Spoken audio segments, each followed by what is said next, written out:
I guess crawling into the chamber for the first time was a little bit scary, simply because I hadn't been there before, so there's that element of unknown. But I had been a caver and a climber for years previously, so for me the physical part of it was more exciting than scary. It was a very narrow hallway that enters into the actual area where the fossils were.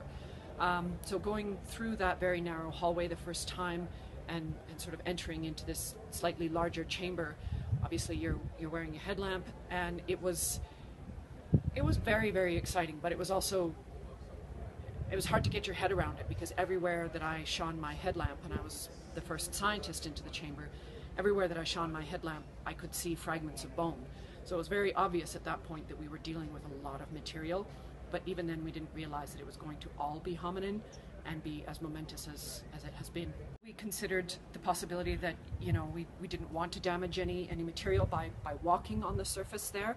So very quickly when we started excavating, we actually instituted what we called a barefoot protocol, which meant that we took off our boots in another area, and then we only traveled in the excavation area itself barefoot.